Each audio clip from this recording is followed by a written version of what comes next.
سواری کی ضرورت ہے۔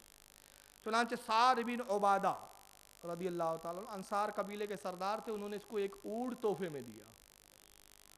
کہا اور کوئی حاجت؟ کہا حضور میرے پاس امامہ نہیں ہے سر پہ باندھنے کے لیے۔ مولا کائنات نے اپنا امامہ اتارا، اس کے سر پہ باندھ دیا اور خود ایک رومال سے اپنے سر کو ڈھانپ لیا۔ اس کے بعد فرماتے اللہ کے رسول کچھ اور حاجت؟ کہا یا رسول اللہ میں بھوکا ہوں، کھانا کھانا چاہتا ہوں، کھانا بھی دے دیجیے۔ فرمایا کون ہے جو اس کو کھانا کھلائے؟ صحابی میں اتفاق سے غربت کا دور تھا، وہ بڑا مفلسی کا زمانہ، کسی کے گھر کھانا نہیں تھا اس وقت، جتنے موجود تھے وہاں۔ حضور نے دوسری بار کہا جب آپ نے سمجھ لیا، محسوس کر لیا کہ کھانا کھلانے کے لیے کسی کے پاس کچھ نہیں ہے، تو آپ نے سلمان فارسی کو آواز دی، کہا سلمان اس کو میری بیٹی فاطمہ کے گھر لے جاؤ اور اس کو کھانا کھلاؤ۔ حضرت سلمان لے کے جاتے ہیں، آواز دیتے السلام علیکم یا بنت رسول، اے رسول اللہ کی شہزادی آپ پر سلام ہو۔ کہا چچا سلمان کیسے آنا ہوا؟ کہا رسول اللہ کا ایک مہمان ہے، سرکار نے بھیجا ہے اور سرکار چاہتے ہیں کہ آپ اس کو کھانا کھلائیں۔ تو فرماتی ہے کہ مہمان کو بٹھا دیجیے اور آپ میرے قریب پاس آئیے، قریب آئیے۔ چنانچہ آتے ہیں سلمان، کہتے ہیں کہ بنت رسول کیا حکم ہے مجھ غلام کے لیے؟ کہا رسول اللہ نے مہمان کو بھیجا، اب یہ آپ کا اور ہمارا مہمان نہیں بلکہ رسول اللہ کا مہمان ہے، مگر افسوس کی بات یہ ہے کہ 3 دن سے خود ہمارے گھر میں فاقہ چل رہا ہے، کھانے کے اور کھلانے کے لیے کچھ بھی نہیں، ہم نے جب خود نہیں کھایا اس کو کہاں سے کھلائے؟ مگر چونکہ رسول اللہ کا مہمان ہے، خالی جانا نہیں چاہیے، شکایت لے کر نہیں جانا چاہیے، اس سے رسول اللہ کو ناراضگی ہوں گی، تکلیف ہوں گی، اے سلمان یہ میری چادر لے جائیے اور اس کو بیچ دیجیے۔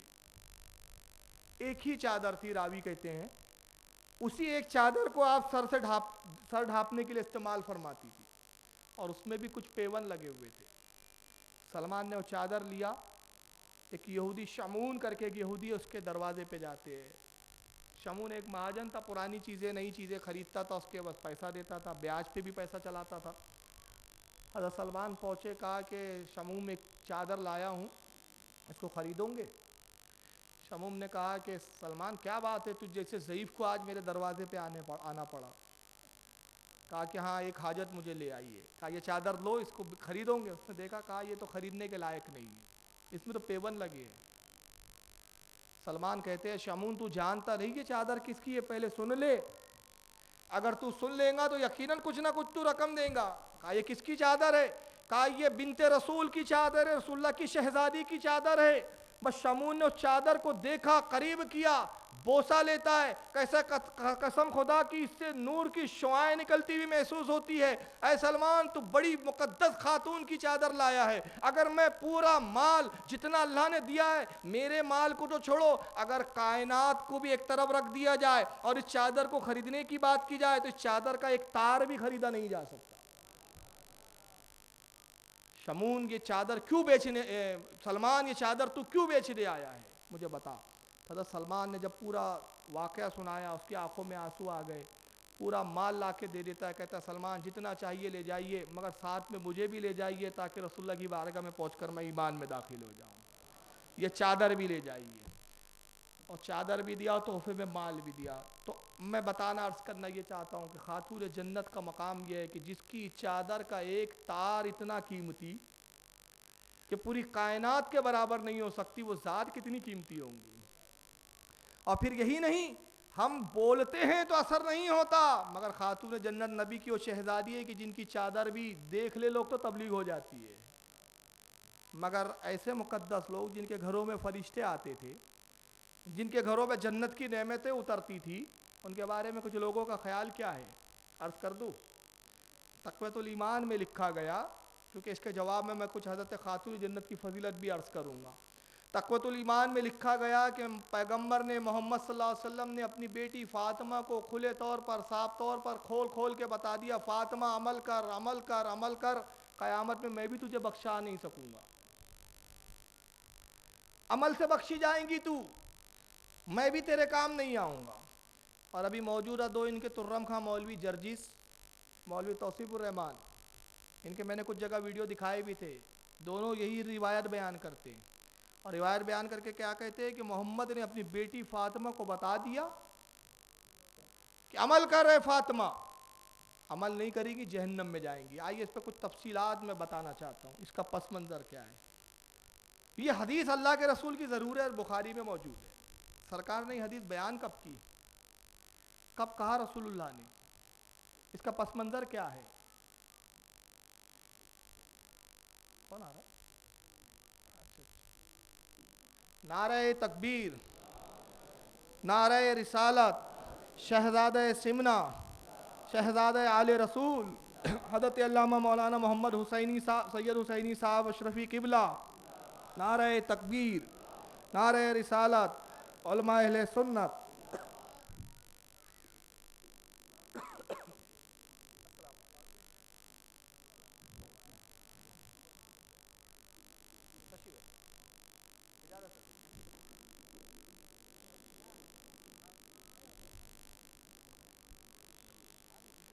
اللہ کا کروڑا شکر و احسان ہے کہ آج کی مجلس میں آل رسول,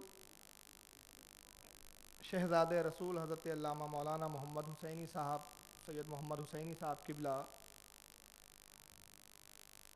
خانقاہ اشرفیہ کا چوچا شریف جلوہ گر ہے, رونق افروز ہے. حضرت کے فیض و برکات کا میں بھی طالب ہوں, آپ بھی طالب ہیں. اللہ تعالیٰ سے دعا ہے کہ مالک کائنات حضرت کے فیض روحانی سے ہم سب کو مستفیض فرمائے, حضرت کے عمر میں برکت عطا فرمائے, حضرت کے فیض و برکات میں برکت عطا فرمائے. اور میں سمجھتا ہوں کہ اب بیان میں انشاءاللہ آپ کو بھی لطف اور آئیں گا, مجھے بھی, اس لیے کہ جن کی بات ہو رہی ہے اسی گھر کے خانوادے کے شہزادے اب اس مجلس میں جلوہ گر ہیں. تو جب شہزادہ موجود ہے تو ان کے جد امجاد کی نظر عنایت ضرور ہم پر پڑیں گے انشاءاللہ. درود شریف پڑھیں. اللہم صلی علی سیدنا مولانا محمد عدد ما فی علم اللہ صلاۃ دائمۃ بدوام ملک اللہ. یہ وقت کا بہت سلجھتا ہوا مسئلہ ہے, آپ نے سنا ہوگا, یہ اکثر بیان کیا جاتا ہے. نبی نے اپنی بیٹی فاطمہ سے بھی کہہ دیا, بیٹی عمل کر, عمل کر, قیامت کے دن میں بھی اللہ کی پکڑ سے تجھے نہیں بچا سکتا. یعنی آپ یہاں پر دل کا کالا پن دیکھیے ان کا, کہ جو لوگ روایتوں پہ بڑی باریک نظر رکھنے کی دعوے کرتے ہیں, باتیں کرتے ہیں کہ صاحب یہ روایت کا راوی یہ روایت کا راوی وہ, یہ حدیث کا معاملہ یہ, لیکن اس حدیث میں وہ کچھ بھی تحقیق کرنے کی ضرورت بھی محسوس نہیں کرتے. سب سے پہلی بات بتاؤں کہ اللہ کے رسول نے یہ حدیث فرمائی کب تھی, یہ موقع کون سا تھا جب نبی نے یہ جملے کہے. آئیے میں اس کا ذرا تفصیلات بتاتا ہوں. پہلے سورہ شورا آیت نمبر 214 آیت کا نزول ہوا مکے کے اندر. آیت کریمہ کیا ہے؟ وَأَنذِرْ عَشِيرَتَكَ الْأَقْرَبِينَ. اللہ فرماتا ہے محبوب اپنے قرابت والوں کو ڈرائیے, جو آپ کے قرابت دار ہیں, آپ کے اہل خاندان ہیں, ان کو ڈرائیے, اللہ سے ڈرائیے. اس آیت کا شان نزول کب ہوا؟ یہ بہت خاص بات بتا رہا ہوں, اس کو اگر آپ نے یاد رکھ لیا تو ان کو منہ توڑ جواب دینے کے لائق بن جائیں گے آپ. یہ آیت نازل کہاں ہوئی؟ مکے میں. کب نازل ہوئی؟ اعلان نبوت کے تیسرے سال. کب نازل ہوئی؟ یاد کیجئے, کب نازل ہوئی؟ اعلان نبوت کے تیسرے سال. جب تیسرا ہوا سال تھا تب یہ آیت نازل ہوئی, اور نبی کو اللہ نے فرمایا کہ اے محبوب آپ اپنے قرابت داروں کو بلائیے اور ان کو اللہ سے ڈرائیے, تنبیہ کیجئے. اللہ کے نبی نے سب کو بلایا, چچا کو بھی بلایا, اپنے پھوپھی کو بلایا, اپنی بیوی جناب ختیجہ کو بھی بلایا, اور اپنے جتنے اہل خاندان قریش کے قبیلے کے تھے سب کو جمع کیا, اور اس میں اپنی بیٹی فاطمہ کو بھی بلایا. جناب فاطمہ کی ولادت ہے اعلان نبوت کے پہلے سال. حضرت خاتون جنت پیدا کب ہوئی ہے؟ اعلان نبوت کا پہلا سال. آیت نازل ہو رہی ہے تیسرے سال, یعنی خاتون جنت کی عمر ہے اس وقت 2.5 یا 2 سال. بچی ہیں آپ. اب وہ چھوٹی بچی کو مخاطب کرتے ہیں, کہتی ہے, فرماتے ہیں بیٹی فاطمہ عمل کر, اگر اللہ کی پکڑ ہوئی تو محمد بھی تجھے بچا نہ سکے گا. تصور کیجئے 2 سال کی بچی کیا کوئی گناہ بھی کر سکتی ہے؟ 2 سال کی بچی, 2.5 سال پکڑ لیں آپ, 2.5 سال کی بچی کوئی گناہ بھی کر سکتی ہے؟ کیا وہ ایسی خطاکار اور گناہگار تھی کہ نبی کو کہنا پڑا فاطمہ عمل کر، تیرے عمل بہت خراب ہو گئے ہیں؟ معاذ اللہ. تو نبی نے فاطمہ کو کیوں مخاطب کیا؟ چچا کو مخاطب نہیں کیا، اپنی بیوی کو مخاطب نہیں کیا، اپنی جو ہے اور بھی دوسری خاندان کے افراد کو مخاطب نہیں کیا، پھوپھی کو مخاطب نہیں کیا، صرف اپنی بیٹی فاطمہ کو کیوں کیا؟ اس لیے کیا کہ یہاں نبی پاک صلی اللہ علیہ وسلم نے انتہائی مبالغہ فرمایا، تنبیہ کی حد اور تنبیہ کی انتہا فرمائی، تاکہ لوگوں پر، ان بڑوں پر ظاہر ہو جائے کہ جب میں اللہ سے اتنی چھوٹی سی بچی کو ڈرا رہا ہوں تو تمہیں کتنے ڈرنے کی ضرورت ہے. مقصد یہ تھا. اب یہ کہتے ہیں اس کی سند درست ہے، بخاری میں ہے. بخاری میں ہے تو ایسا لگتا ہے کہ بالکل آسمان ان کے سر پر آ گیا. میں کہتا ہوں ہر صحیح روایت قابل اعتبار بھی نہیں ہوتی. اور ایک چیز محدثین کے نزدیک ایک اصول ہے، یہ اس کو یاد رکھ لیجئے، کسی روایت کا صحیح ہونا اور ہے اور خلاف واقعہ ہونا اور ہے. ہر صحیح سند کی روایت ماننے کے لیے ضروری نہیں ہے کہ مان لے سند جس کی صحیح ہو، جس کی اسناد صحیح ہو. جیسے مثال کے طور پہ ایک مثال دے رہا ہوں آپ کو سمجھانے کے لیے کہ کسی نے کہا کہ بھائی فلاں نے فلاں سے روایت کی اور سب سچے راوی ہے، ثقہ راوی ہے، اور وہ کہتے ہیں کہ جنگ بدر میں خالد ابن ولید جنگ لڑ رہے تھے مسلمانوں کی طرف سے، 150 کفاروں کو مار ڈالا، 150 کفار ان کی تلوار سے مرے. سند صحیح ہے، مگر سند صحیح ہونے کے باوجود یہ روایت مانی نہیں جائیں گی. وجہ کیا ہے؟ خلاف واقع ہے، واقع کے خلاف ہے. اور واقع کے خلاف کیوں ہے؟ اس لیے کہ خالد ابن ولید تو جنگ بدر میں ایمان ہی نہیں لائے تھے، وہ تو لائے ہیں بعد میں فتح مکہ کے وقت. تو جو ایمان کی حالت میں ہی نہیں تھے تو بدر میں شامل کہاں سے ہو گئے اور لڑ کہاں لیا؟ ایک مثال دیا. تو باوجود سند صحیح ہونے کے لوگ سچے بیان کر رہے ہیں، روایت سچی ہے مگر خلاف واقع اس لیے مانا نہیں جا رہا ہے. تو یہ روایت صحیح ضرور ہے سند کے اعتبار سے، بخاری میں ضرور ہے، مگر خلاف واقع. اور خلاف واقع اس لیے کہ 2 سال کی بچی کوئی گناہ گار نہیں ہوتی، 2 سال کی بچی خطا کار نہیں ہوتی. تو نبی نے کہا کہ بیٹی ڈر اللہ سے، اللہ کا خوف کر. تو اس کا مطلب یہ نہیں تھا کہ نبی بے بس تھے، نبی کو اختیار نہیں تھا کہ اپنی بیٹی کو نہ بچا سکے. ارے بیٹی کو بچانے کی ضرورت نہیں تھی، یہ تو وہ شہزادی ہے جو امت کے گناہ گاروں کو بچانے والی ہے، یہ خود بچانے والی ہے. اور نبی کہہ رہے بیٹی، یہ حدیث تو تم نے پکڑ لی کہ نبی اپنی بیٹی کو نہ بچا سکیں گے. تمہیں بخاری مسلم کی وہ حدیث نہیں ملی جس میں اللہ کے نبی نے فرمایا شفاعتی امتی لأہل الکبائر، میری شفاعت میرے امت کے بڑے گناہ گاروں کے لیے ہے، چھوٹوں کے لیے نہیں. وہ نہیں ملی ان کو حدیث. اور پھر میں دوسری بات عرض کر رہا ہوں بڑی تحقیقی، یہ حدیث منسوخ ہے. کون سی حدیث؟ کہ بیٹی عمل کر، میں تجھے اللہ کی پکڑ سے نہیں بچا سکوں گا. یہ حدیث منسوخ ہے. اب آپ کہیں یہ نئی چیز کہاں سے لا لی؟ نہیں یہ بہت پرانی ہے، میں بیان اب کر رہا ہوں، یہ تو ہمارے علماء نے بیان. حدیثیں بھی منسوخ ہوتی ہے جیسے آیتیں منسوخ ہوتی ہے. آیتیں کیسے منسوخ ہوئی؟ مثال کے طور پہ پہلے ایک آیت آئی اے ایمان والو نماز کی قریب مت جاؤ جب تم نشے کی حالت میں ہو. یعنی کہا کہ نماز کے وقت شراب مت پیو، نماز کے علاوہ پی سکتے ہو. بعد میں حکم آیا اے ایمان والو شراب اور جوا جو ہے یہ شیطانی کام ہے، شراب میں کچھ فائدے ضرور ہے لیکن نقصان زیادہ ہے. تیسرا حکم آیا محبوب آپ سے وہ شراب اور پھانسے کے بارے میں پوچھتے، آپ فرما دیجئے یہ تو شیطان کے جال ہے، فریب ہے، تو تم پہ شراب حرام کی گئی. تو پہلی آیت منسوخ ہو گئی، دوسری آیتوں نے اس کو منسوخ کر دیا. اب کوئی کہے نہیں یار قرآن میں تو موجود ہے نماز کے وقت شراب نہ پیو، میں تو نماز کے باقی ٹائم میں پیتا ہوں. تو کہا جائے گا بیوقوف بات کی بھی تو کچھ آیتیں ہیں، تو ان آیتوں نے منسوخ کیا. ویسی اللہ کے رسول پہ یہ آیت نازل ہوئی لکم دینکم ولی دین، تمہارا دین تمہارے ساتھ. یہ آیت پہلے آئی، اس آیت کو بھی دوسری آیت نے منسوخ کیا. اور دوسری آیت کیا ہے؟ کنتم خیر امۃ اخرجت للناس تأمرون بالمعروف وتنہون عن المنکر. اے محبوب آپ فرما دیجئے کہ اے میرے امتیو تم تو بہترین امت ہو اس لیے کہ نیکی کا حکم دیتے ہو اور برائیوں سے روکتے ہو. پہلے کہا گیا کہ تبلیغ مت کرو، کسی کو سمجھاؤ مت، کسی کو بولو مت، کوئی برائی کرتا ہے تو اس کو بھی چھوڑ دو، کسی کو اچھائی کا حکم بھی مت دو، کہہ دو تمہارا دین تمہارے ساتھ، میرا دین میرے ساتھ. مگر دوسری آیت میں کیا کہا؟ نہیں اب نہیں، اب کوئی برائی کرتا ہوا دیکھو تو روکو، اچھائی کا حکم دو. پہلی آیت منسوخ ہو گئی.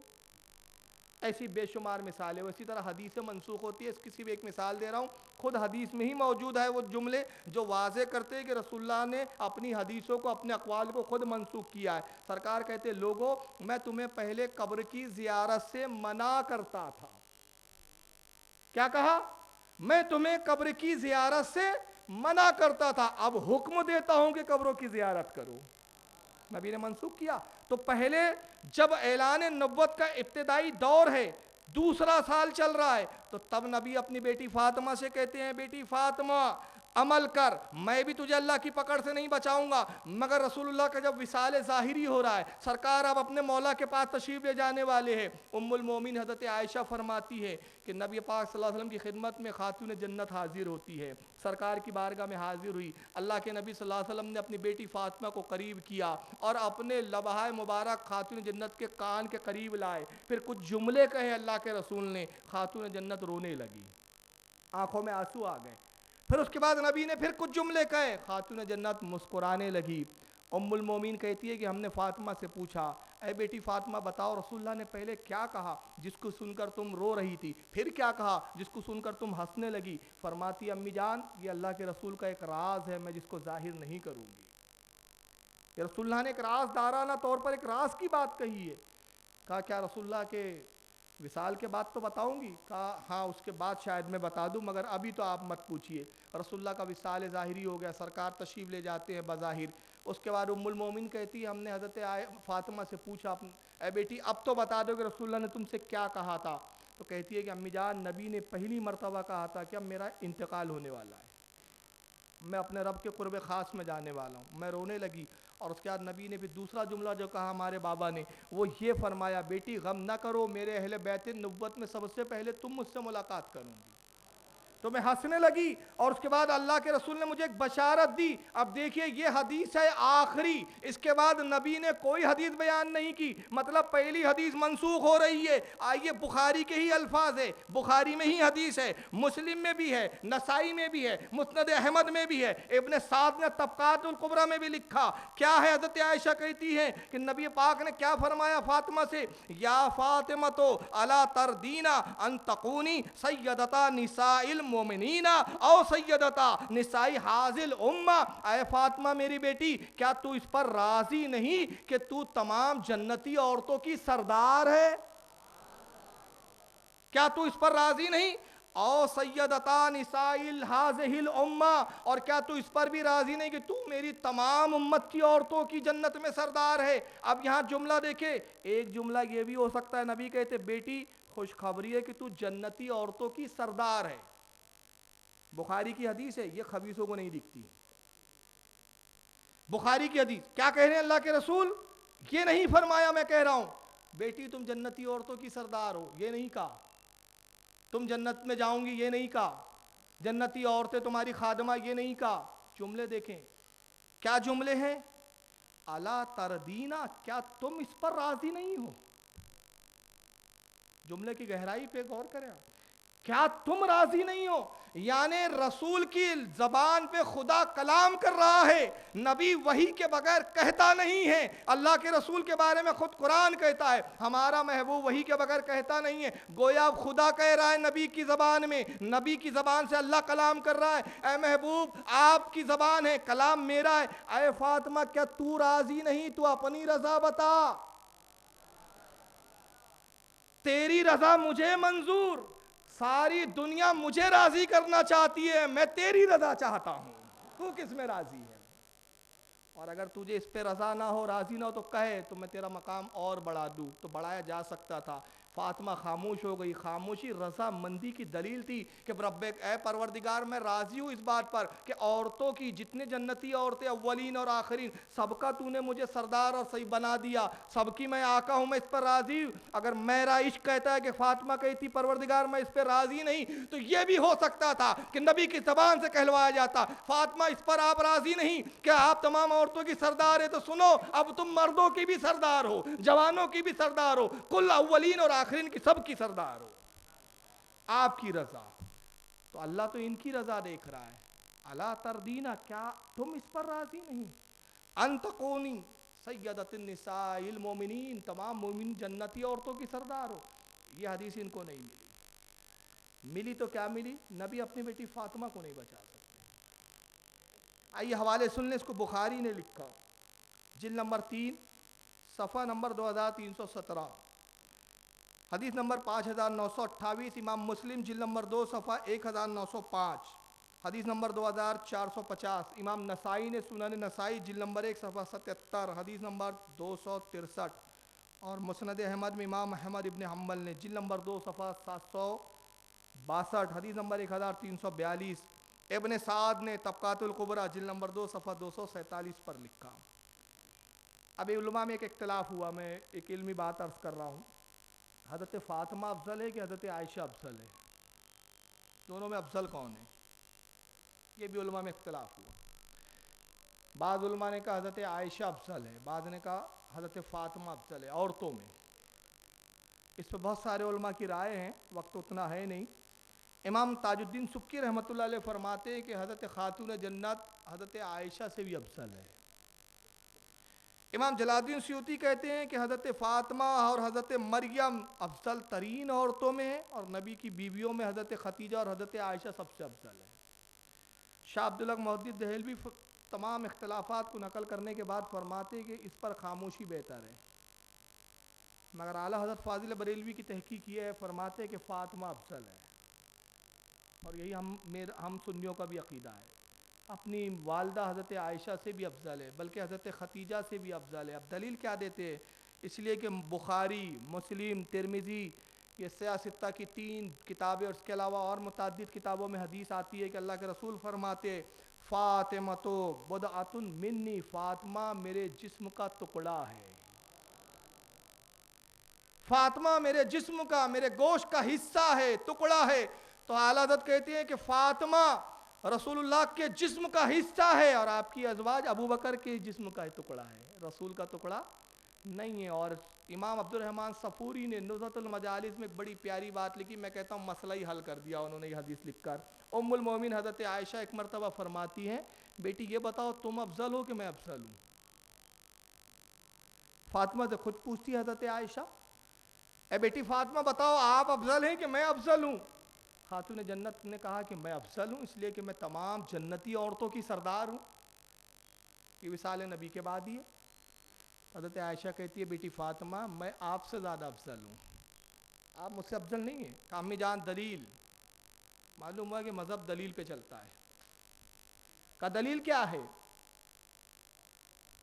تو حضرت عائشہ کہتی ہے دلیل یہ ہے کہ رسول اللہ نے فرمایا کہ ہر جنتی عورت اپنے جنتی شوہر کے ساتھ جنت میں رہیں گی، میں رسول اللہ کے ساتھ رہوں گی، تم علی کے ساتھ رہوں گی۔ میں جنت میں کس کے ساتھ رہوں گی؟ رسول اللہ کے ساتھ، اور تم جنت میں علی کے ساتھ رہوں گی، تو میں تم سے افضل ہوئی نا۔ راوی کہتے ہیں کہ حضرت فاطمہ رضی اللہ تعالیٰ عنہ غمگین ہو گئی، خاموش ہو گئی، جواب نہیں تھا۔ تبھی ام المومنین حضرت عائشہ اٹھتی ہیں، اپنی بیٹی فاطمہ کے بالوں کا بوسہ دیتی ہے، کہتی فاطمہ تم مجھ سے افضل ہو، میں نے تو یوں ہی بات کہہ دی تھی، قسم خدا کی میں عائشہ ابو بکر کی بیٹی عائشہ نہ ہوتی تمہارے سر کا ایک بال ہوتی۔ اب یہاں پر رکیے ذرا تھوڑا سا، یہ کون کہہ رہی ہیں؟ نبی کی زوجے، جن کے بستر میں وہی آتی تھی۔ نبی کہتے ہیں میری بیویوں میں سوائے عائشہ کے کوئی ایسی بیوی نہیں کہ جب میں بستر میں بھی اس کے ساتھ رہتا تھا اور جبریل نازل ہوتا تھا۔ یہ ام المومنین عائشہ کا مقام ہے۔ ایک جگہ نبی فرماتے عائشہ کا وہی معاملہ ہے جیسے کھانے میں ایک پکوان کا نام لیا، ابھی یاد نہیں ہے، کہتے وہ پکوان عرب کا بڑا مشہور تھا، جیسے کھانوں میں وہ پکوان ہوتا ہے ویسی عائشہ کی مثال ہے۔ ایک جگہ فرمایا جیسے کھانے میں بغیر نمک کے مزہ نہیں، ویسی میری بیوی میں عائشہ کے بغیر زندگی میں لطف نہیں۔ یہ ام المومنین کی فضیلتیں ہیں، مگر وہ کہتی ہیں کہ اے فاطمہ میں کاش آپ کے سر کا ایک بال ہوتی، یعنی حضرت ام المومنین عاجزی کرتے ہوئے یہ کہہ رہی ہیں کہ فاطمہ کے میں بال کے برابر نہیں، اور یہ 2 ٹانگ کے لوگ کہتے ہیں ہم نبی کے برابر۔ ابھی فاطمہ کے بال کا مقابلہ نہیں ہو سکتا، اور یہ نبی کا مقابلہ کرنے چلے ہیں۔ چلیے ایک چیز اور، ایک اعتراض سنا دوں آپ، آج تھوڑا اعتراض سنانے کا ہی دل بول رہا ہے، کیونکہ آج ایک جلسہ ہونے والا ہے، اس کا جواب انشاءاللہ مجھے نہیں معلوم ابھی وہاں کیا ہونے والا ہے۔ عنوان دیکھ کے تو میں چونک گیا کہ دنیا میں ایسے بھی لوگ ہیں، یزید کے حق پر ثابت کرنے کے لیے آج ایک جگہ جلسہ ہو رہا ہے، کبھی حسین کو حق پر ثابت کرنے کے لیے کبھی کوئی جلسہ نہیں لیا ان لوگوں نے، تو اس کا جواب انشاءاللہ عرب مسجد میں جو میری تقریر ہوں گی اس کے بعد 13 اور 14 کو وہاں ان کا پورا پوسٹ مارٹم کروں گا میں، 17-18 کو وہاں ان کا پورا ان کو گھر پہنچاؤں گا. تو اب دیکھیں کیا بولتے ہیں, کیونکہ عنوان مجھے ملا پوسٹر کے ذریعے تو بات تعجب میں پڑ گیا یار. یزید حقائق کی روشنی میں محرم منانا بدعت کے سنت, یہ عنوانات ہے آج کی. وہ ہو گیا ہوں گا پروگرام, پتہ نہیں اب کیسٹ آئیں گے انشاءاللہ. تو آج دل چاہ رہا ہے کہ کچھ اعتراض جب بتاؤں ان کے کہ کتنی بھوند اعتراض ہے. حضرت علامہ عبدالصائم صاحب, مولانا محمد صائم چشتی علیہ رحمہ, اہل سنت کے پاکستان کے ایک عالم گزرے, ان کی کتاب بطول خاتون جنت کی فضیلت پہ لکھا. اس میں انہوں نے ایک واقعہ چشمدید لکھا ہے اپنا. اب مجھے یاد پڑتا ہے یہ بات میں نے کسی کتاب میں بھی پڑھی تھی, لیکن وہ کتاب مجھے لایا بھی نہیں میں ساتھ. اب چونکہ میری پوری لائبریری تو میرے گھر میں ہے نا, تو ٹائم بھی نہیں ہے دیکھوں, اور ہے ہی نہیں اویلیبل. لیکن جب یہ میں پڑھا واقعہ یہاں تو مجھے یاد آیا کہ یار میں نے کہیں پڑھا ہے, لیکن آپ نے سنا ہوگا شاید, کیونکہ یہ لوگ بیان کرتے. وہ کہتے ہیں کہ میں حج کے لیے گیا, ساتھ میں ہمارے ایک دوست بھی تھے. تو وہاں پہ ان کے مبلغ ہوتے ہیں جو حرم کے سامنے تقریر کرنا شروع کر دیتے ہیں, اور یہ عجیب انداز تبلیغ ہے, ہماری سنو اپنی مت سناؤ, میری آواز سنو. تو ایک مبلغ تقریر کر رہا تھا حرم کے قریب جنت البقیع کے پاس, مطلب مسجد نبوی کو بھی حرم کہا جاتا ہے. تو تقریر یہ کہہ رہا تھا, کہا کہ جب حضرت فاطمہ کا وصال ہوا تو حضرت فاطمہ کو قبر میں جب لایا گیا تو قبر سے آواز آئی, اے فاطمہ میں قبر ہوں, اے فاطمہ میں قبر ہوں, ہوش میں آ, خیال رہے کہ میں قبر ہوں, میں نہیں دیکھتی کون کیا ہے, کس کی اولاد ہے, کس کے نسب سے ہیں. اے فاطمہ اگر تیرے عمل اچھے ہیں تو ٹھیک, عمل خراب ہے تو میں برے عمل والوں کے لیے بڑی سخت واقع ہوئی ہوں. یہ وہ بیان کر رہا ہے, قبر سے آواز آئی بولے. اب یہ سننے لگے تو علامہ صائم چشتی سے ان کے دوست پوچھتے, حضرت یہ کوئی کتاب میں روایت ہے؟ کہا پہلے سن لو بعد میں دیکھتے ہیں, پہلے سن تو لو اس کا بیان. اس نے اس طرح کے بیان کیا کہ قبر نے کہا عمل دیکھے جاتے ہیں, یہاں یہ نہیں دیکھا جاتا کون کس کا بیٹا ہے, کون کس کا مرید ہے. اور یہ بولتے بھی ہیں نا کون پیر ہے, یہ قبر نہیں دیکھتی, قبر عمل دیکھتی ہے. اس کا بیان ختم ہوا, علامہ صائم چشتی نے اس کو جا کے گھیرا, پکڑا, لوگوں کو چیرتے ہوئے اس کے پاس گئے, کہا کہ جناب 2-3 باتیں میں عرض کرنا چاہتا ہوں. بیان کر رہے تھے آپ, پہلے تو یہ بتائیے کہ یہ روایت کس کتاب میں ہے, سب سے پہلا سوال. اور دوسرا, آپ کے عقیدے کے مطابق تو رسول اللہ مر کر مٹی میں مل گئے, یہ عقیدہ ہے نا کہ آپ کے عقیدے کے مطابق رسول اللہ مر کر مٹی میں مل گئے, نہ آپ تو وہ سنتے ہیں نہ دیکھتے ہیں. تو جب قبر نے یہ کہا تو فاطمہ نے یہ آواز سنی تھی کہ نہیں سنی تھی؟ سمجھ میں آ رہا ہے آپ کے؟ ارے بھائی قبر نے آواز دی فاطمہ کو, اے فاطمہ ہوش میں آ, میں قبر ہوں, یہاں اعمال دیکھے جاتے, یہ نہیں کہ تو نبی کی بیٹی ہے. تو قبر نے یہ جب کہا تو یہ آواز خاتون جنت فاطمہ نے سنی تھی کہ نہیں سنی تھی؟ اور قبر یہ فاطمہ سے کہہ رہی تھی, اس کو کون سن رہا تھا؟ وہ کون سا صحابی ہے جو اس کو سن رہا تھا؟ اس صحابی کا نام بتائیے. سمن بکمن عمیٌ فہم لا یرجعون. ایسا بھاگا, ہاں ٹھیک ہے, آپ کہاں پہ ٹھہرے ہوئے, میں ملتا ہوں کل انشاءاللہ, کتاب لاتا ہوں. علامہ صائم چشتی فرماتے روز گئے, پورا حج ہو گیا, پورا ہمارا مسجد نبوی شریف میں 40 دن گزر گئے, اس کی شکل صورت ہی نہیں دکھی پھر ہم کو, ایسا فرار ہوا. اور یہ بیان کرتے ہیں ان کے کئی مبلغ. تو اب سوال یہ پیدا ہوتا ہے کہ اب سن لیجئے, اب میں ایک جملہ اس میں بڑھا رہا ہوں, صائم چشتی صاحب قبلہ نے تو اتنا ہی کہا, اب میں اپنا ایک جملہ بڑھا رہا ہوں کہ جب تم کہتے ہو کہ قبر نے آواز دی فاطمہ کو کہ فاطمہ یہاں عمل دیکھے جاتے ہیں, تو جب قبر یہ جانتی تھی کہ فاطمہ ہے, نبی کی بیٹی ہے, تو قبر یہ بھی تو جانتی ہوں گے جنتی عورتوں کی سردار ہے, یہ بھی تو جانتی ہوں گی. تو یہ جان لیا, یہ نہ جانا, یہ کیا بات ہوئی یار؟ تو قبر نہیں ہوئی, وہ تو وہاں بھی ہو گئی, وہ کہ کچھ جانتی ہے کچھ نہیں جانتی. جو مطلب کا ہے وہ جانتی ہے, جو مطلب کا نہیں ہے وہ نہیں جانتی. یہ کیا بات ہوئی یار؟ لیکن آئیے میں بتاؤں کہ خاتون جنت کا وصال کتنا شاندار ہوا ہے. روئے زمین پر ایسا وصال بھی کسی عورت کا نہیں ہوا ہے. جب آپ بیمار ہوئی تو اسما جو حضرت ابوبکر صدیق کی بیوی ہے, زوجے ہے, وہ تیبارداری کرتی تھی. حضرت اسما سے کہا کہ میرے لیے نہانے کے لیے, غسل کے لیے پانی رکھ. غسل کیا, لیٹی, اس کے بعد اپنے شوہر حضرت علی کو بلایا, وصیتیں کی کچھ, کہا ابو الحسن میرے وصال کا وقت آ گیا ہے. اب میں اپنے پروردگار سے اور رسول اللہ سے ملاقات کرنے والی ہوں. میری وصیت ہے کہ آپ امام حسن حسین کے ساتھ اچھا سلوک کرنا، اور کہ بچے کمسین ہیں تو آپ ضرور کسی اچھے قبیلے میں نکاح فرما لینا. پھر اس کے بعد فرماتی ہیں کہ مجھے رات میں دفن کرنا. حضرت فاطمہ الزہرا خاتون جنت کے آپ با پردہ ہونے پہ قربان جائیں. کتنا پردے کا خیال تھا. حضرت علی فرماتے ہیں کہ آسمان نے کبھی آپ کے بال کو نہیں دیکھا تھا. وصال ہو رہا ہے، فرماتی مجھے رات میں دفن کرنا اور میرے جنازے کی کسی کو اطلاع نہ کرنا. صرف آپ رہیں، میرے بیٹے حسن و حسین رہیں، زیادہ سے زیادہ چچا عباس کو آپ بلا لینا، اور ہمارے غلام رہے، کنیزیں رہے، اس کے علاوہ کسی صحابی کو اطلاع نہ کرنا. کہا بنت رسول آپ کیوں نہیں چاہتی کہ صحابہ رسول کو میں بلاؤں آپ کے جنازے میں شرکت کرے؟ کہا اس لیے کہ میں کسی صحابی کے سامنے آئی نہیں ہوں، میں نہیں چاہتی کہ وصال کے بعد وہ مجھے دیکھے. تو حضرت علی فرماتے ہیں کہ بنت رسول میں وعدہ کرتا ہوں، ایسا بھی تو کیا جا سکتا ہے کہ آپ کا دیدار نہ کرایا جائے، آپ کا میں چہرہ ہی نہ دکھاؤں. فرماتی آپ اگرچہ چہرہ نہ دکھائیں، کفن میں لپٹی ہوں گی، مگر میرے جسم کی ساکھ سے تو وہ میرے قد و قامت کا اندازہ لگا لیں گے کہ رسول کی صاحبزادی ایسی تھی. میں وہ بھی نہیں چاہتی. جب یہ آپ نے وصیت کی تو حضرت علی رونے لگے. اس کے بعد آپ کا وصال ہوا. اور ایک روایت یہ بھی ہے کہ حضرت اسما ایک جنازہ تیار کر کے لاتی ہے، ڈولا جس کو بولتے ہیں، ہمارے آپ کے یہاں بھی شاید ڈولا ہی بولتے ہوں گے. تو پہلے جب دفن کیا جاتا تھا تو کھلا لے جایا جاتا تھا، جسم دکھ رہا ہوتا تھا. اس کے بعد وہ جب لائی تو اوپر ایک ڈھکا ہوا ڈھانکنے کی کوئی چیز تھی، جیسے آج کل ہمارے یہاں.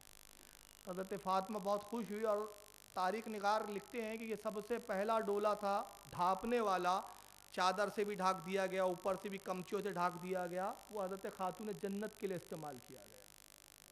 یہ سب سے پہلا ڈولا تھا. چنانچہ آپ کا وصال ہوا. تو وصال سے پہلے کی ایک روایت اور جو نقل کی گئی ہے، اس کو تفسیر روح البیان میں حضرت علامہ امام اسماعیل حقی رحمۃ اللہ علیہ نے جلد نمبر 5 صفحہ 237 پر لکھا کہ ملک الموت حاضر ہوتے ہیں خاتون جنت کی بارگاہ میں. اس کے راوی خود حضرت علی ہے، اور کچھ شواہد النبوت میں امام عبد الرحمن جامی نے بھی نقل کیا. تو ملک الموت نے سلام کیا کہ بنت رسول آپ پر سلام ہو. آپ فرماتی ہے اے ملک الموت آج تک کسی غیر نے مجھے چھوا نہیں ہے، میں اپنے پروردگار سے تیرا گلہ کرتی ہوں کہ میری روح پروردگار خود قبض فرمائے. آواز آئی ملک الموت لوٹا، ملک الموت چلا گیا. یہ دنیا کی واحد خاتون ہے جس کی روح پروردگار عالم نے اپنے دست قدرت سے خود قبض فرمائی.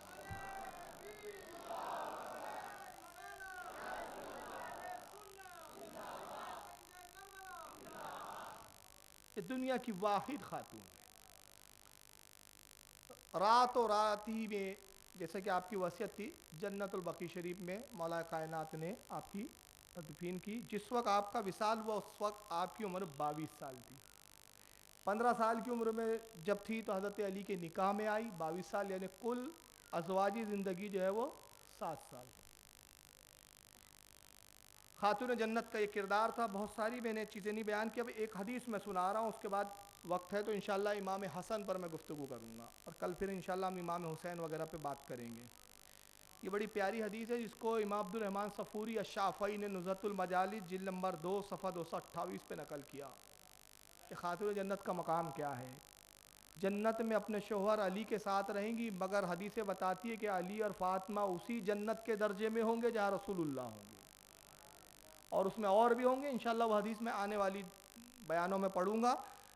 ان ابن عباس رضی اللہ تعالیٰ عنہ، امام عبد الرحمن صفوری نقل کرتے ہیں کہ حضرت عبداللہ ابن عباس سے روایت ہے، قال وہ کہتے ہیں بینما اہل الجنت فی نعیمہم اذا سطح لہم نور.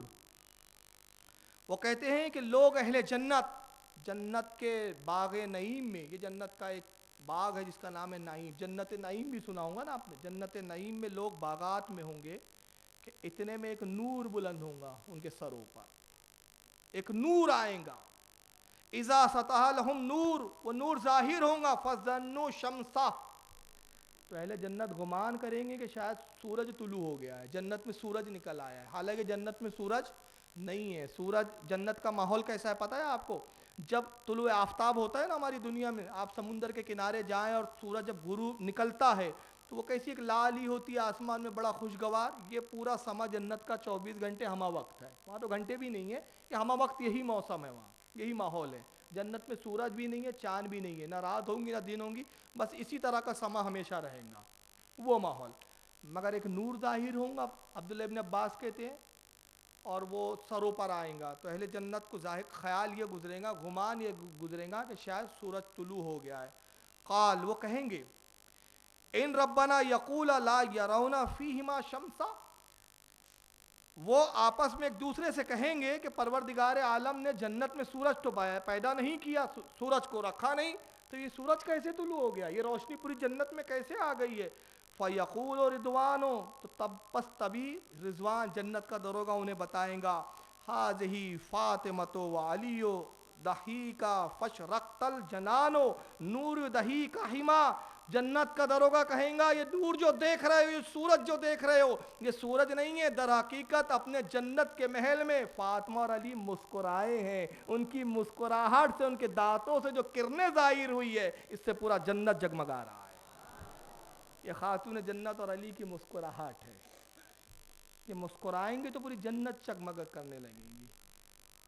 تو اب ان کی حقیقت کو کون سمجھ سکتا ہے، جن کی مسکراہٹوں میں اتنا نور ہو. اب دیکھیے بات ذہن میں آ رہی ہے تو عرض کر دوں کہ جن کی مسکراہٹوں میں اتنا نور کہ اپنے دندان مبارک ظاہر کرے تو پوری جنت روشن ہو جائے، تو وہ خود بذات خود کتنے نور ہوں گے، ان کا وجود پاک کتنا نور. اور وہ کیوں نہ نور ہو، کیونکہ ان کی اصل ہے نور. اسی لیے اعلی حضرت نے فرمایا تیری نسل پاک میں ہے بچہ بچہ نور کا، تو ہے عین نور، تیرا سارا گھرانہ نور کا.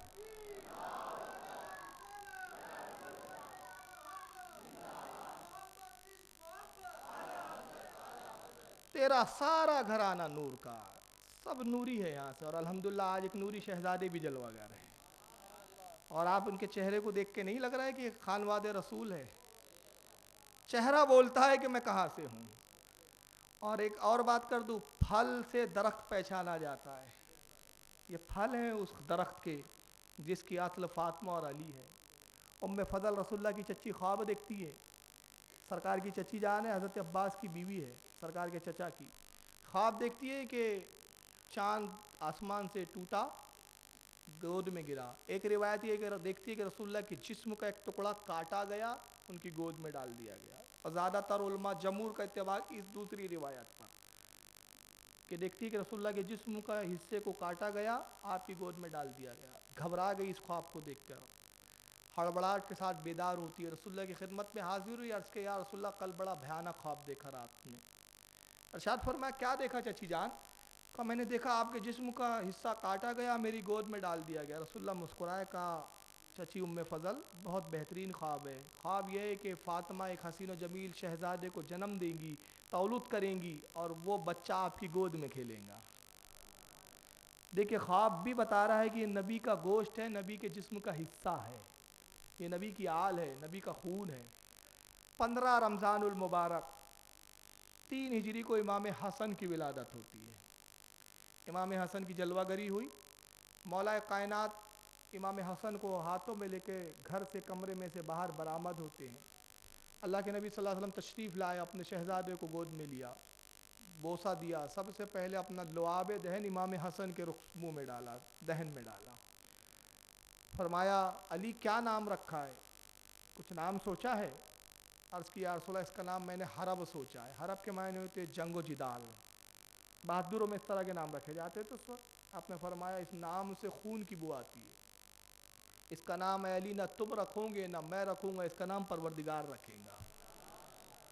جبریل امین حاضر ہوتے، عرض کرتی یا رسول اللہ اللہ حکم فرماتا ہے کہ حضرت ہارون کے بیٹے شبر تھے، پروردگار شبر کا، حضرت ہارون کے بیٹے شبر کے نام پر آپ کے شہزادے ان کا نام شبر رکھتا ہے. اور شبر کے عربی میں معنی حسن ہوتے، حسن کے معنی ہوتے خوبصورت، حسن و جمال والے. شبر آپ نے نام رکھا جس کو عربی میں حسن کہا گیا. ام ایمن فرماتی ہے اور یہ امام حسن کے بھی تعلق سے بھی روایت آئی، امام حسین کے بھی تعلق سے روایت آئی، دونوں جگہ روایتیں۔ وہ فرماتی ہیں کہ جب خاتون جنت کی بطن پاک سے امام حسن کی پیدائش ہوئی، میں نے دیکھا کہ کچھ ہی دیر کے بعد جب اذان ہوئی تو خاتون جنت اٹھتی ہیں، وضو فرماتی اور نماز پڑھتی ہیں۔ مجھے بڑا تعجب ہوا، رسول اللہ کی خدمت میں حاضر ہوتی ہے، عرض کرتی یا رسول اللہ بڑا عجیب بات ہوئی، ان حالات میں ان ایام میں عورتیں نماز نہیں پڑھتی۔ اللہ کے رسول میں نے آپ کی بیٹی کو دیکھا کہ وضو کیا نماز پڑھا، کیا وجہ ہے؟ سرکار نے مسکرایا، فرمایا کہ ام ایمن جانتی نہیں ہو میری بیٹی زہرا ہے، جنت کی کلی ہے، وہ ظاہراً باطناً ہر نجاست سے، ہر نجس چیز سے، ہر آلودگی سے پاک ہے، اور اس کو وہ کچھ لاحق نہیں ہوتا جو عورتوں کو لاحق ہوتا ہے۔ اب یہاں پر میں ایک جملہ کہتا ہوں، آپ جائیے سائنسدانوں سے پوچھئے، بچہ ماں کے شکم میں ہوتا ہے تو اس کی غذا کیا ہوتی ہے؟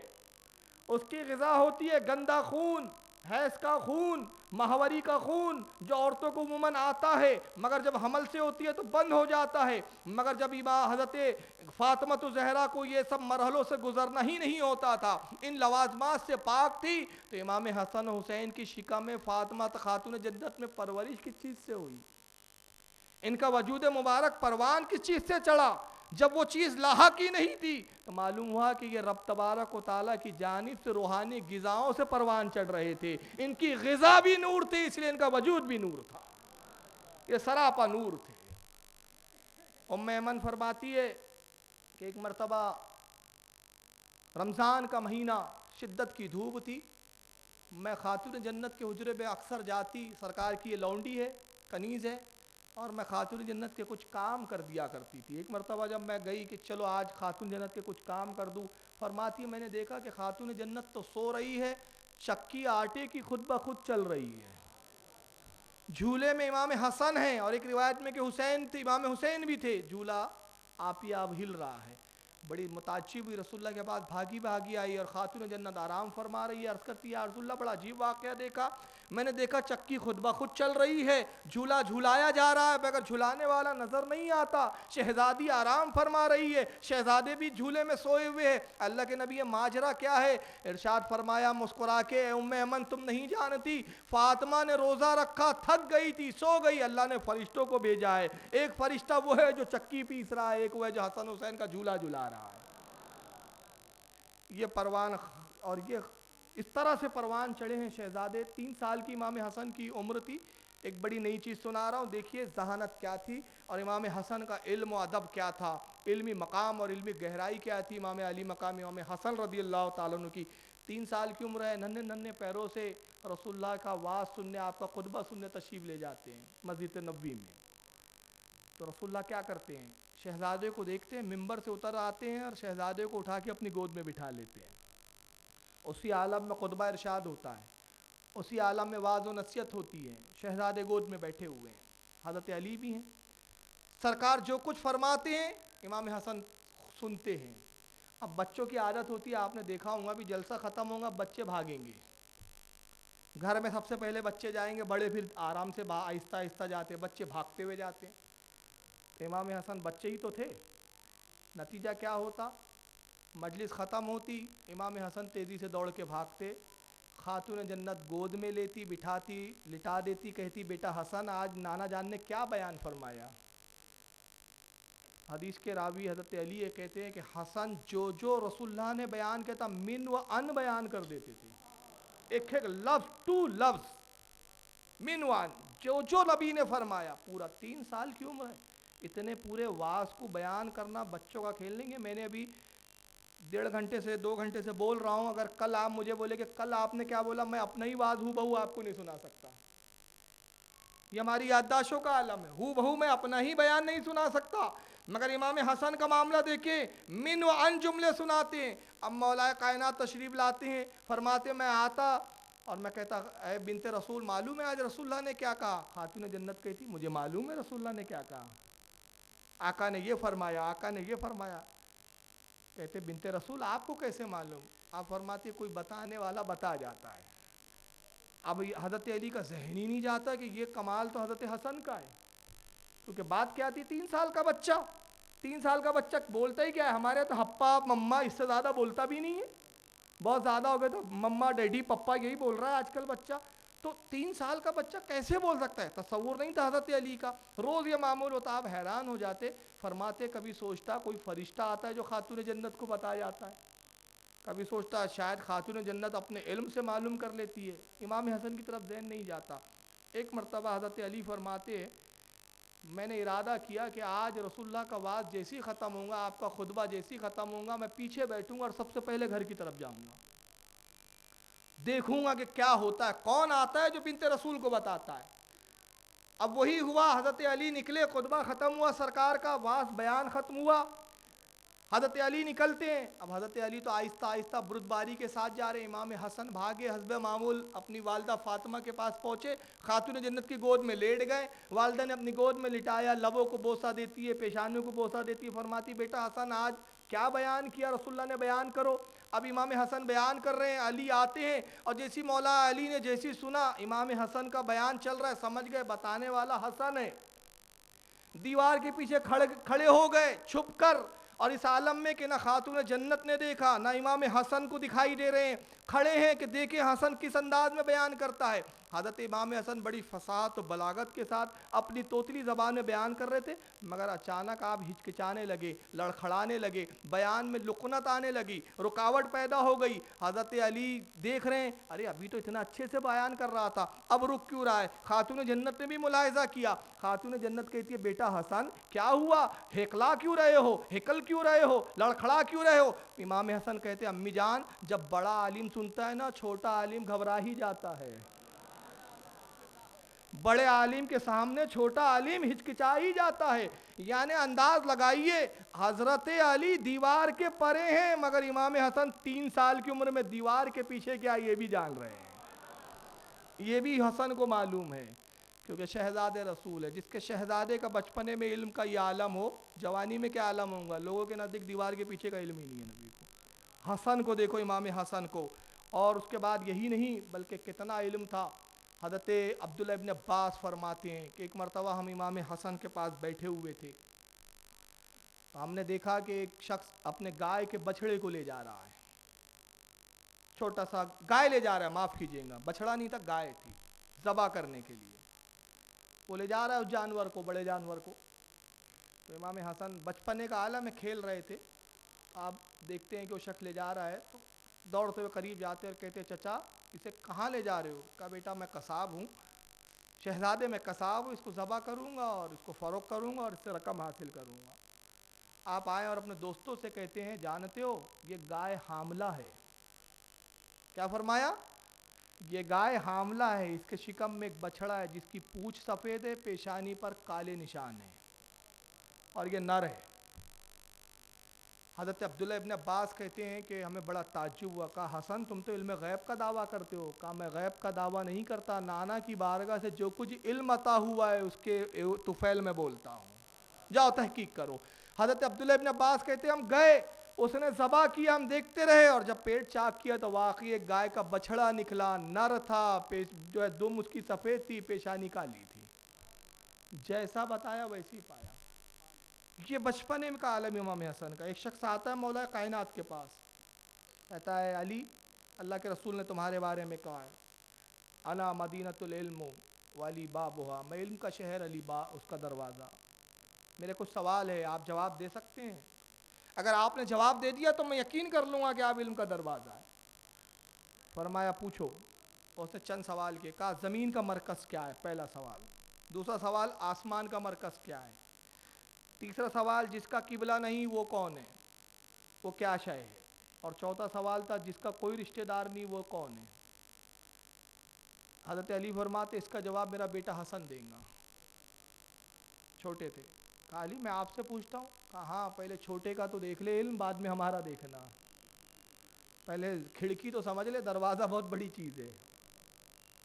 حسن سے پوچھ, یہ میرا بیٹا حسن دے گا. ان دنوں امام حسن 4-4.5 سال کی عمر ہے. آپ نے فرمایا اپنے سوال کو دہرا. اس نے کہا بتاؤ زمین کا مرکز کیا ہے. فرمایا کعبۃ اللہ. اس نے کہا صدق یا حسن, اے حسن آپ نے سچ کہا. آسمان کا مرکز کیا ہے. فرمایا بیت المعمور. بیت المعمور کا کعبے کی سیدھ میں فرشتوں کا قبلہ ہے، فرشتے اس کا طواف کرتے ہیں، اور ایک فرشتہ بیت المعمور میں ایک بار جاتا ہے قیامت تک نہیں جانا نصیب ہوگا، اتنے فرشتے اللہ کے بیت المعمور۔ اس کے بعد کہا کہ یہ بتائیے جس کا قبلہ نہیں وہ کون؟ کہا وہ کعبۃ اللہ خود ہے، ساری دنیا کا وہ قبلہ ہے، اس کا قبلہ کوئی نہیں۔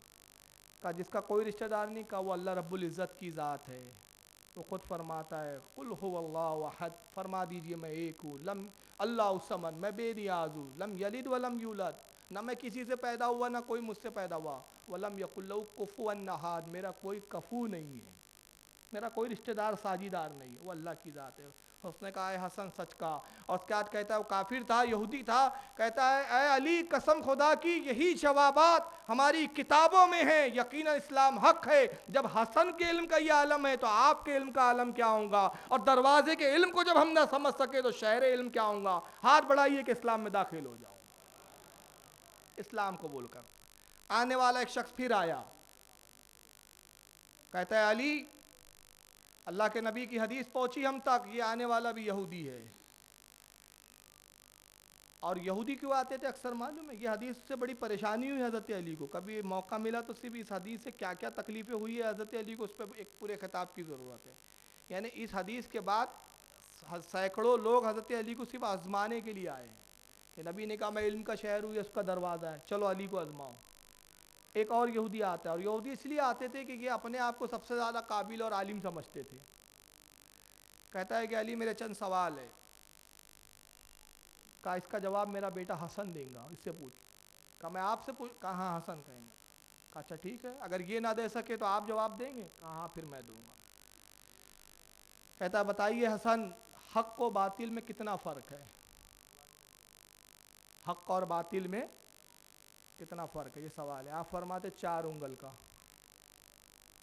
کہا وہ کیسے؟ کہا سنو، حق و باطل میں 4 انگل کا فرق ہے، اس لیے کہ انسان جو دیکھتا ہے وہ حق ہے، اور کانوں سے جو اکثر سنتا ہے وہ غلط بھی ہوا کرتا ہے، باطل بھی ہوا کرتا ہے۔ 4 انگل کا فرق ہے، سمجھ میں آ رہی ہے بات؟ یہ آنکھ ہے اور یہ کان ہے، آنکھ سے دیکھا تو حق، اب جو کچھ دیکھا وہ تو دیکھ رہا ہے نا، اور سنی سنائی اکثر کیا ہوتی ہے؟ باطل ہوتی ہے، ہر بار سچا نہیں ہوتا۔ اللہ کے رسول کی حدیث بھی ہے، سرکار فرماتے انسان کے جھوٹا ہونے کے لیے، ابن ماجہ کی حدیث ہے، انسان کے جھوٹا ہونے کے لیے اتنا ہی کافی ہے کہ ہر سنی سنائی بات کو دوسرے تک پہنچا دے بنا تحقیق کے۔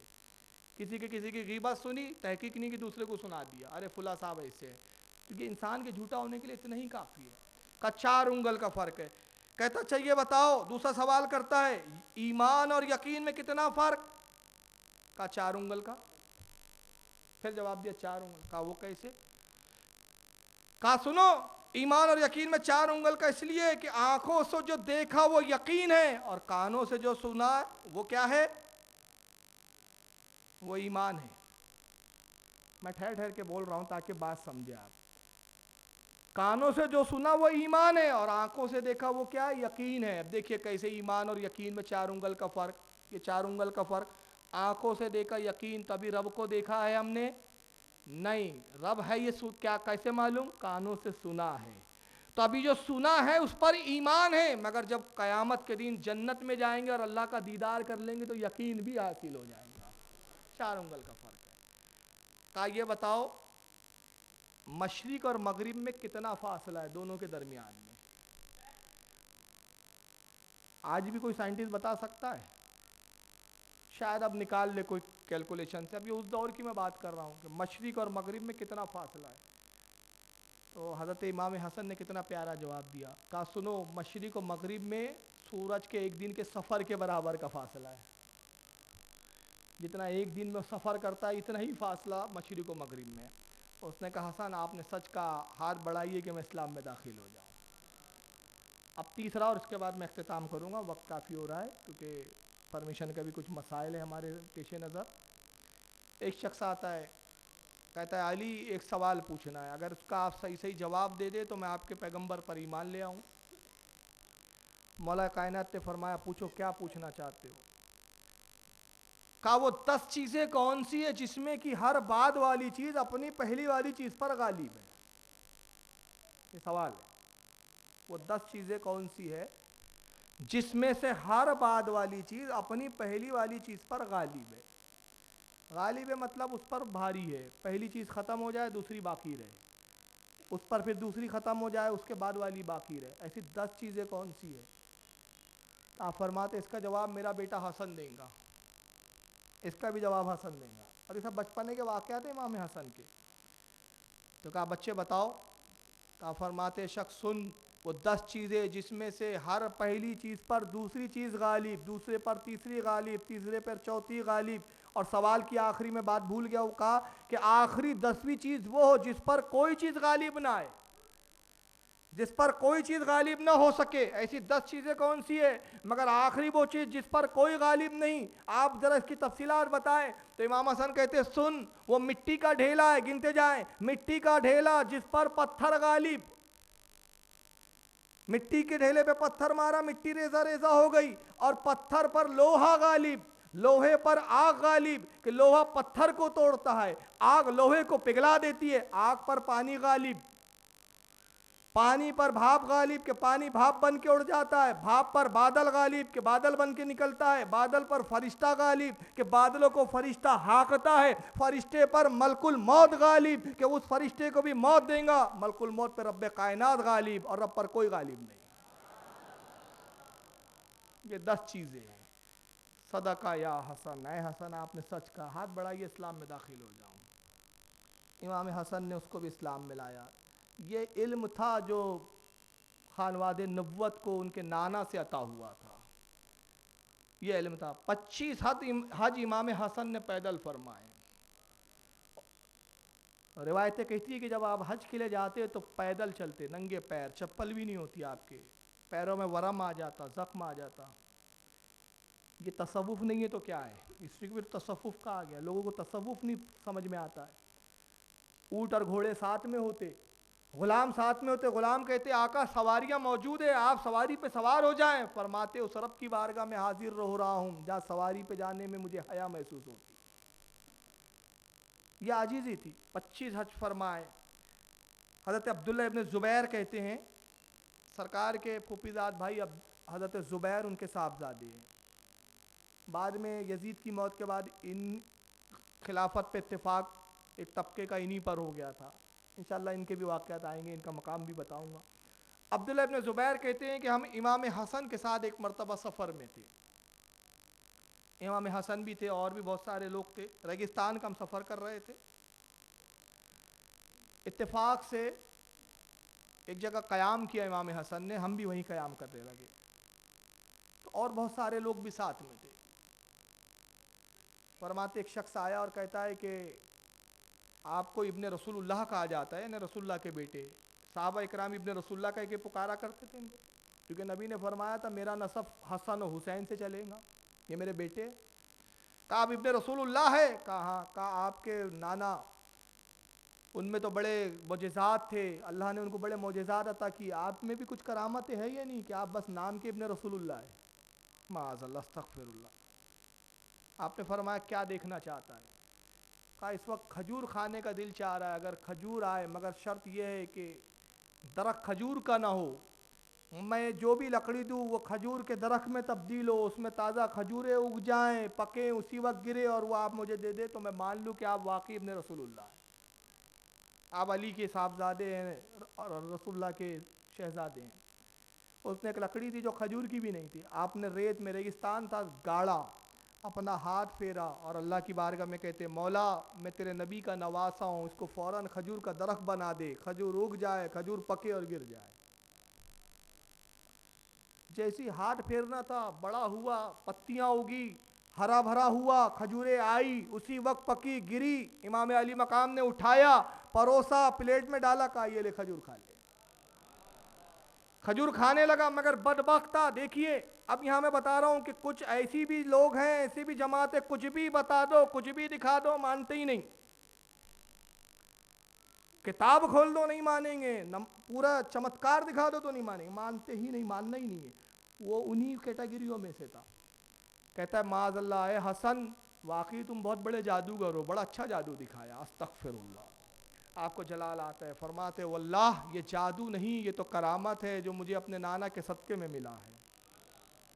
تو جھوٹا ہے، اور اگر تو جھوٹا نہیں تو اے رب کائنات اس نے جھوٹ گڑا، تیرے نزدیک میں سچا ہوں، اس نے تیرے نبی کی آل کی توہین کی، اس کو کتے میں تبدیل کر دے۔ زبان سے جملے نکلنے تھے کہ وہ پورا کتے میں تبدیل ہو گیا، رونے لگا، آنسو ہے اس کتے کے، زبان باہر نکال رہا ہے۔ عبداللہ ابن عمر کہتے ہیں کہ شہزادے رسول کا یہ جلال دیکھ کر ہم کانپ گئے کہ امام حسن کو ہم نے اس سے پہلے کبھی اتنے جلال میں نہیں دیکھا تھا۔ کہتے ہیں کہ کچھ دیر تو ہم خاموش رہے، اس کے بعد امام حسن جب کچھ پرسکون ہوئے تو ہم نے عرض کیا حضور اس پر رحم کرے، شاید یہ رو رہا ہے اور ہم کو گمان ہوتا ہے شاید یہ معافی طلب کر رہا ہو۔ آپ نے فرمایا ہاں یہ معافی مانگ رہا ہے، یہ اپنے کیے پہ پچھتا رہا ہے۔ کہا شہزاد رسول آپ دعا کرے تو یہ پھر ٹھیک ہو جائے۔ آپ نے اس کے سر پہ ہاتھ پھیرا، کہا رب کائنات اس کو پھر انسان میں تبدیل کر دے۔ ہاتھ پھیرنا تھا کہ پھر انسان میں تبدیل ہو گیا۔ میں کہنا یہ چاہتا ہوں یہ امام حسن ہے، اگر یہ دعا سے کتے بنا سکتے ہیں تو یقیناً امام حسین بھی اگر کربلا میں چاہتے پورے یزیدی کتے بن سکتے تھے، مگر امام حسین صبر کی منزل پر تھے۔ وہاں کرامت دکھانے نہیں گئے تھے، وہ استقامت دکھانے گئے تھے، کیونکہ ان کی منزل جب منزل صبر پر آتے ہیں تو ان سے بڑا کوئی صابر نہیں ہے، اور جب کرامتوں پہ آتے ہیں تو صاحب کرامت ان سے بڑھ کر کوئی نہیں ہے۔ کرامت ان کے در سے عطا ہوتی ہے، جن کو جو کچھ شرف ملتا ہے اس خاندان کے طفیل ملتا ہے۔ اور جب صبر کی منزل دیکھیے، ایک طرف یہ جلال بتایا اپنا کہ اختیار یہ ہے کہ اگر کوئی میرے کرامات پر، میرے مقام و مرتبے پر اعتراض کرے تو میں کتا بھی بنا دوں، جنس تبدیل کر دوں، مگر صبر کی منزل کیا ہے؟ امام جلال الدین سیوطی رحمۃ اللہ علیہ تاریخ الخلفاء میں لکھتے ہیں کہ مروان امام حسن کی موجودگی میں، امام حسن بیٹھے ہوئے ہیں مسجد نبوی شریف میں، ان کے نانا کے ممبر پر وہ خبیث مروان بیٹھا ہوا ہے اور کھلے عام حضرت علی کو گالیاں بکتا ہے۔